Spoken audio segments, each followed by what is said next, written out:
Hey, how you doing? This is Dave DeCamp. I'm doing a video today, something I never really did before, in my little studio apartment here in South Brooklyn.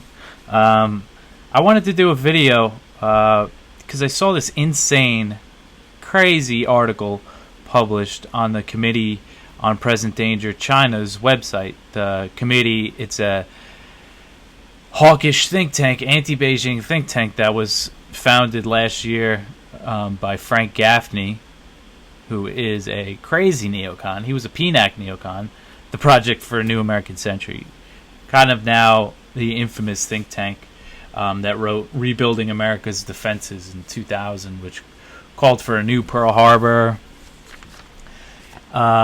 These guys are pushing for the invasion of Iraq for a long time. Gaffney himself, he's a crazy Islamophobe. He's written books about how Sharia law is coming to the United States. It's creeping in. It's the threat to Western civilization.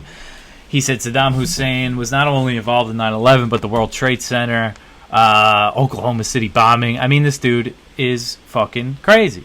And I guess Islamophobia, hyping the threat of Islam doesn't sell as much anymore because he started this think tank last year with Steve Bannon, who most people know who Steve Bannon is. So now Gaffney is hyping the China threat. That's his bread and butter now. That's how he's making his money. And Steve Bannon, as most people know, he was the chief strategist in Trump's White House for a short time. He was kind of the mastermind behind the campaign, kind of a populist, right-wing, nationalist type, who I didn't realize until this year is a crazy China hawk. Hardcore, wants regime change, all of it. I wrote a story last week about him and this exiled Chinese billionaire declared a new state of China in New York Harbor. They flew planes with banners that said, "Congratulations to the new federal state of China." Read this declaration basically calling for a regime change in Beijing. A fantastical idea that there's not really any practical, they're not really planning to do it, but it just kind of shows how crazy he is, how dangerous his rhetoric is, similar to the neocons, in the run-up to the invasion of Iraq. And his influence in the White House. Peter Navarro, one of his friends, his ally, is still Trump's trade advisor. And a lot of the stuff from this think tank is getting pipelined into the White House, to the Trump administration. You can see it in Trump had an address about China, kind of about his new policies towards China. It was like the last week of May. And also, another thing, obviously the pandemic served these China hawks well as a way to turn the public against China, against Beijing, because they just blamed it all on China.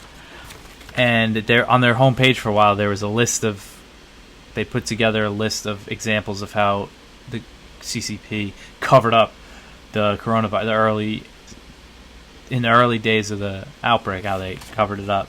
And then if you look at the letter that the Trump administration sent to the World Health Organization, it's a lot of the same things that the CPD was saying. So they have real influence. And I saw this insane article published by a guy named Jeff Nyquist, who I don't know much about. I looked into him. He's a writer. He doesn't like China. Right-winger, it seems like. So they published this psycho's article. And I want to read the paragraph written by Brian Kennedy, who's the chairman for the Committee on Present Danger, and Frank Gaffney. They both signed this opening paragraph. I don't know much about Brian Kennedy either. He doesn't have much of a background that I know of, that I've really seen. I've seen his rhetoric. He doesn't like China, which is no surprise. But just listen to this opening paragraph because it kind of sets the stage for this sort of manic rambling about China, about the protests in the wake of the murder of George Floyd, and it's just really crazy. But this is how they describe it. The following essay by J.R. Jeff Nyquist may be the single most important call in a generation aimed at enabling our countrymen and women to recognize and respond appropriately to a present danger. The Committee on the Present Danger, China, commends Jeff for his clarity and courage in addressing the enemy within and its role in advancing the interests and lethal capabilities of America's preeminent foreign enemy, the Chinese Communist Party, and his ally, Vladimir Putin's Russia. Everyone who loves this country should internalize and join the committee in acting on this vital and urgent warning. It's interesting that they threw Vladimir Putin in there because as these guys are kind of reflecting the Trump administration's rhetoric. Although the Trump administration has been very anti-Russia, his rhetoric is not against Putin. He isn't too inflammatory, but it's just interesting to see them lump Putin in with the CCP, which this guy Nyquist does in his story too. I'll read the opening paragraph. It says, it's titled "To the Americans Who Are on Their Knees." The opening paragraph says, "We are near the end of the Republic. A revolution has begun and no decisive counter-revolutionary actions have been ordered. Why has this happened? Because we have been psychologically and linguistically disarmed." So, just quick, he says we're near the end of the Republic. And we haven't had a limited government republic in a long time. And that's part of the, we have an empire and republics. They don't really work too well together. But I just want to say, looking at the United States through the lens of, say, post-Soviet Union, we squandered the real opportunity to have a real peace dividend, close some bases, bring a lot of troops home, but we squandered it, and the threat, the imaginary threat of Saddam Hussein was part of the reason. The NATO wars in the Balkans. But guys like Frank Gaffney and all those PNAC neocons, Bill Kristol, Robert Kagan, James Woolsey, who's part of this think tank too, they really took the axe to what was left of our republic by starting the war on terror, and the Patriot Act, and starting these endless wars that have really just destroyed what was left of our republic. So he goes on to talk about how leftists took over the curriculum of colleges and schools, which he says leads our children away from patriotism. It leads women to turn against men, blacks to turn against whites, and Americans to turn against their own country. It's a process of indoctrination. This is where it gets really crazy. If the process is allowed to continue, he's talking about the process of, so-called indoctrination. Americans of all races and beliefs will be slaughtered when the foreign enemy moves his missiles, armies, and fleets into action. At present, our economy is under attack on a number of fronts. Law and order is being stripped from us. First, the police will be defunded. Second, the revolution will defund the U.S. military. Okay.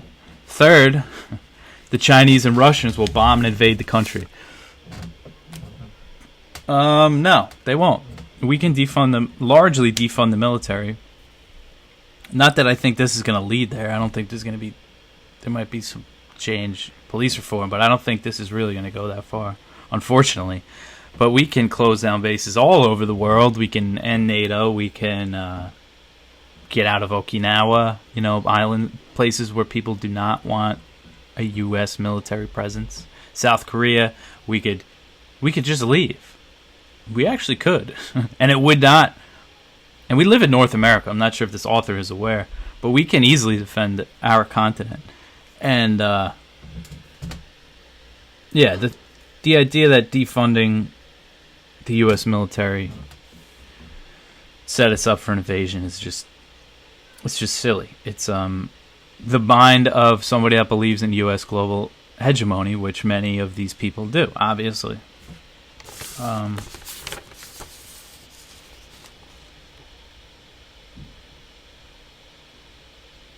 Yeah, I mean, he goes on, he really hypes the threat of a foreign invasion at the end of this. He says, the present riots have little to do with white racism and everything to do with Chinese and Russian war preparations against the United States. The left in this country, wittingly or not, is the cat's paw of foreign powers. To not realize this is to be a political child.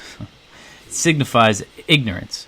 I think the political children are the ones, the Frank Gaffneys, the Steve Bannons, the people affiliated in this think tank that don't like the government that controls a country of 1.4 billion people and are going to stomp their feet and scream and cry until that government changes, which it won't, because we don't actually have the ability to do that. And that's something I mean, a war between China and the United States would be catastrophic for the entire world. It cannot happen. It just simply cannot happen. And these guys want to face China in Hong Kong, for passing legislation, Hong Kong, Xinjiang, the South China Sea. Let's just sail some warships through there. And that makes a mistake possible. And if the government's ever going to change, if the Chinese Communist Party's ever going to change, or if reform's going to happen, it's going to happen in China from the bottom up.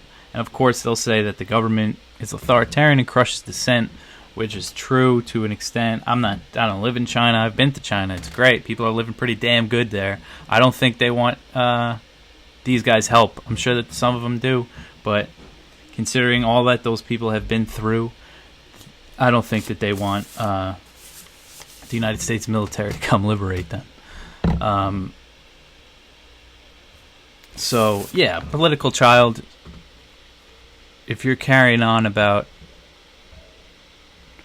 the atrocities of the Chinese Communist Party and ignoring the atrocities of your own government in the Middle East, the genocidal war in Yemen, the bombings in Afghanistan, and the occupations of Iraq and Syria, the sanctions against Venezuela and Iran and other countries that only hurt the ordinary people, and you're a political child. Or, well, you have an agenda. Let's be fair. They have an agenda.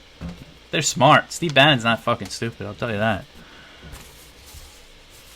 The battle cry, this is a good one too. The battle cry of systematic white racism is a theme fronted by our enemies. This theme has always been supported by Beijing and Moscow. Has it? Has it? I don't think so.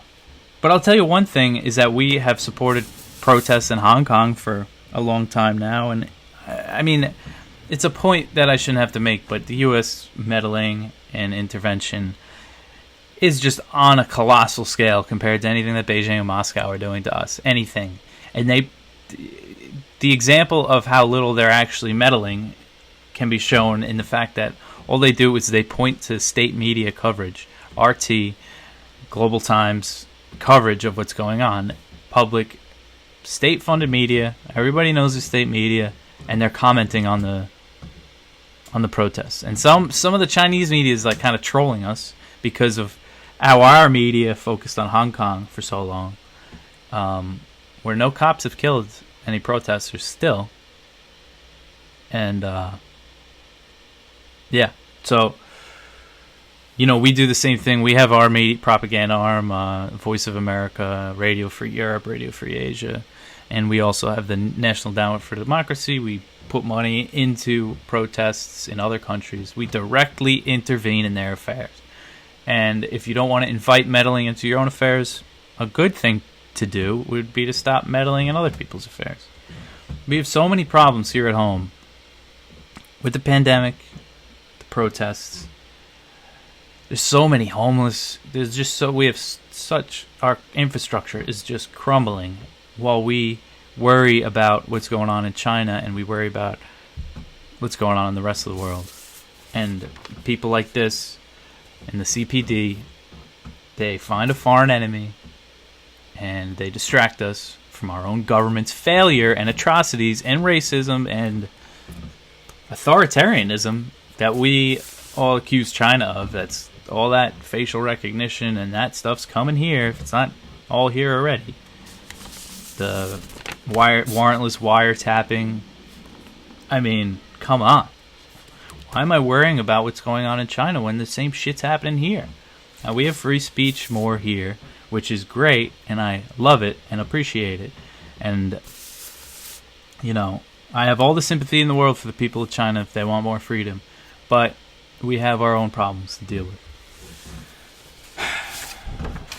So, he goes on, he draws some parallels to the French Revolution. Basically about how the king, the monarchy kind of gave in to the mob and they ended up being slaughtered. He's saying that that's kind of what's going on here. I mean, the violence is largely stopped. What is it? It's June 13th today. This was published on June 5th. I don't know. I mean, this is just fear porn to push an agenda to confront China. And this is the last paragraph. Oh, well, I should read this one too. So he's talking about bending the knee to the protesters. And he says, and so, even the army generals have bent the knee. The Chinese troops, when they arrive, will tell them to get off their knees. The Chinese will give them shovels and order them to dig. And when the holes are sufficiently deep, shots will ring out.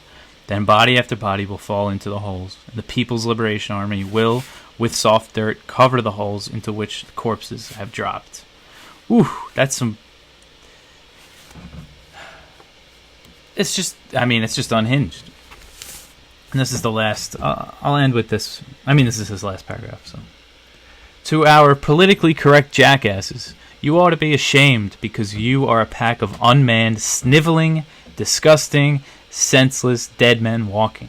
You have earned the fate that is in store for you. You die on your knees because of your foul, weak-minded, moral cowardice. Tomorrow they will burn the suburbs and decimate you. And while you are digging your grave for the nice Chinese soldiers, I want these words to be burned into your mind. This is fucking insane, isn't it? This is fucking insane.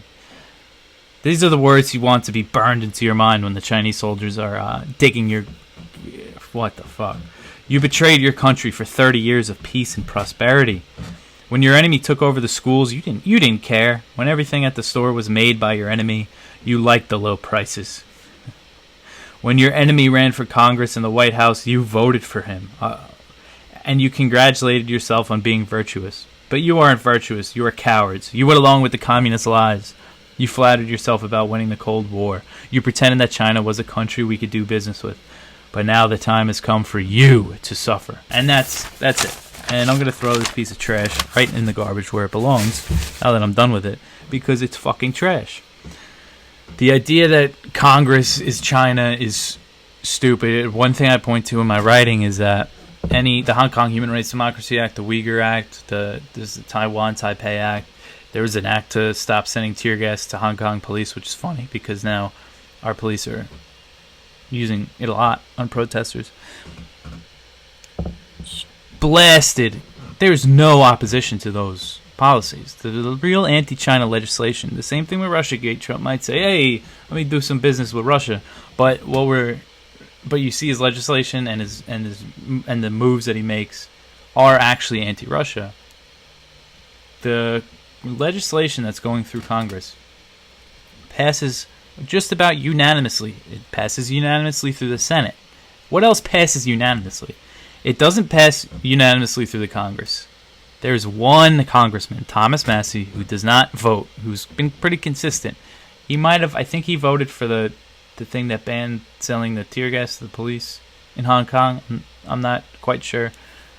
And he does it because in a statement he said meddling in other government's affairs invites them to meddle in ours. But just the idea that there's communist agents, this guy Brian Dean Wright, he's an ex-CIA guy that goes on Tucker and is just insane. He says that there's, Chinese MSS agents in Congress. I mean, you could just look at the legislation and the rhetoric from Democrats, from Joe Biden, from everywhere. Nobody, some people might have some business interests, but when it comes down to it, our government across the board is anti-China, anti-Beijing. Wants to confront them. Obama started the pivot to Asia, not Trump. And I just wanted to read that today. And I mean, that last paragraph, that was insane. He's saying China's army's going to come here and execute us all, and we deserve it because we got a lot of leftist college professors. I don't understand. This idea, I mean, it's just absolutely insane. And Donald Trump might have read that. I don't know. Steve Bannon might have sent it to Peter Navarro, and Peter Navarro might have slipped it on his desk. And that could be part of the reason why he's calling for troops in that little autonomous zone in Seattle. I mean, Jesus Christ, it's insane. And these people are a real danger because right now, Americans are very vulnerable to propaganda. With the pandemic, it was great to have a foreign enemy to blame it all on. And now with the protests, a real issue, systematic racism and police brutality, police being able to kill people with impunity, if they can pawn that on a foreign adversary. ABC News ran a great fucking story. It's not just right wingers. ABC News ran a story about. It was kind of like a Russiagate masterpiece about how Russians. I don't even know what the fuck it said. It was just saying that they were, what they usually sowing division and discord, and yeah, it's just insane. So yeah, that's what these crazy hawks are thinking, and yeah, I'm not too good at making videos. I don't know if I'm gonna do this. I might do this again. It's kind of fun talking shit, but yeah, if anybody even watches it. But I just want to close by saying that the enemy, your enemy, if you're in the United States watching this, and in many places around the world, your enemy, it's not in Beijing. They're not coming for you. They might be doing some shit in the Pacific, in Taiwan, the South China Sea, but we just don't have the capabilities and the resources to defend Taiwan, to defend Hong Kong. And acting like we do will only make things worse. Acting like we can save the people of Hong Kong when we really can't just gives China the excuse to pass the security law that they're passing, to tighten their grip. And same thing with Taiwan. And are we really going to go to war over Taiwan with a nuclear power? No. Or are we going to keep feeding them weapons, sailing warships through the Taiwan Strait, just doing these insane, provocative things that could end the world? If shit starts going down, we start shooting missiles at each other. I mean, come on. We got to stop this. And all of this insanity feeds right into this pivot to Asia, this great power competition with China that would make a war with China, would make the invasion of Iraq look like child's play. And a lot of people are falling for it. People are scared of China. But your enemy is not in Beijing. If you're in the United States and you're watching this, your enemy is in Washington. Don't let them distract you from your real enemy.